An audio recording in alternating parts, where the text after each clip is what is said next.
Welcome to Semi-Real-Time Coding RiffTube, the first episode in which I'm going to begin work on a new feature for RiffTube, which is going to be the ability for users to grade each other. This is equivalent to blocking or liking. I just put them together. It's a thumbs up or a thumbs down.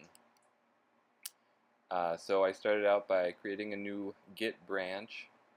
And then I thought I was going to need to make a new migration for Rails, which is the system I'm using here.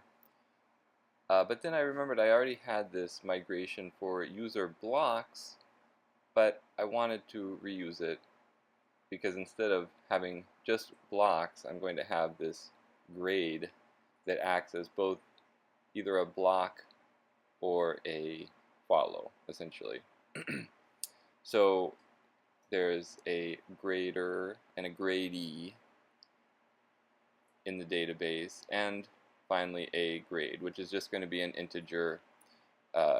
0 will be no grade, +1 for a like or follow, and -1 for a block or mute. It's kind of vague.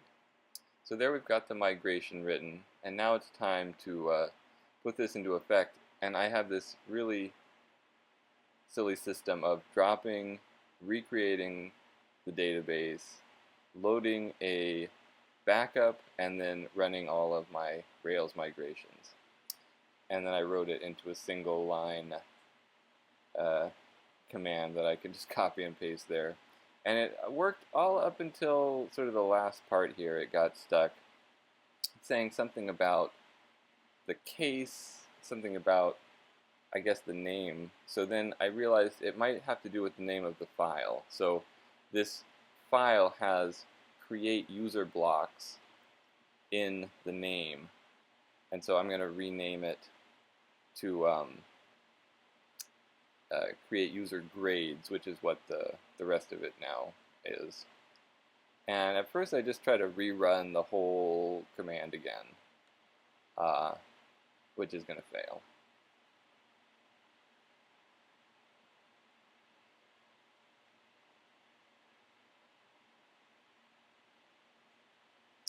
And after thinking about it for a second, I think, well, maybe I just need to run the migrations again. That's all that's where the problem occurred. And there you go, migrations run. Taking a look back just to kind of review what happened. And now I'm going to go in and start the server. Try this out.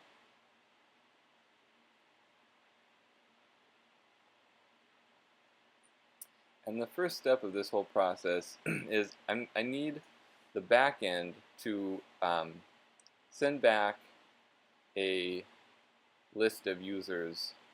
And right now I have this. So you go to the user list and it renders this web page, which is fine. But what I really want, although let's take a look at this for a second. So if you look at a user, it sends back their name and a list of the different videos they've riffed. Okay, that's fine. But what I want is I want it to send back user information as what's called JSON data. So I'm going to start by taking the code that renders a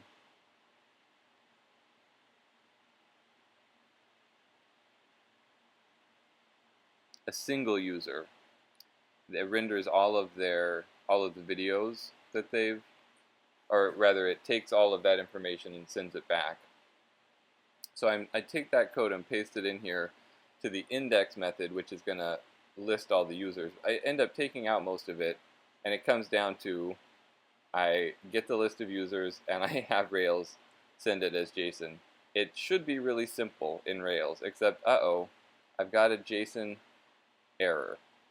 And for the next half an hour I try to figure out how to make it convert illegal characters, because it was telling me that there was some kind of illegal character that couldn't be encoded into JSON. So I'm going through trying to figure out some way to make JSON, make the method do something with those characters. But then finally I just start looking at this documentation again for the toJSON method, and they've got this only. So if you don't want to send back all of the fields, but just a few of the fields, you can use this method. And in the example, they send back the ID and the name. So that's what I paste in here. But I'm thinking I'm probably going to have to change this. So I'd take a minute. I'm going to look back through, sort of look at the database structure, think about the different columns, and I'm going to realize that actually that is right now all I want to send back is in fact the ID and the name, so that I don't have to change that code at all. So I'm going to come in here and reload, and I would like to say boom, there we go. It's a little slow. I've got the JSON data being sent back. And that's it for day number 1. This actually took 40 minutes in real time. You got the shortened version. So, like a good programmer, I'm going to go in and create a git commit. And then I'm going to think about pushing this git commit to GitHub, and then I'm going to think better of it. And that's it. So I hope you enjoyed episode number 1. Episode number 2 will be out soon. Hope you enjoy, like and subscribe, or whatever the cool kids are doing nowadays. And I'll see you next time.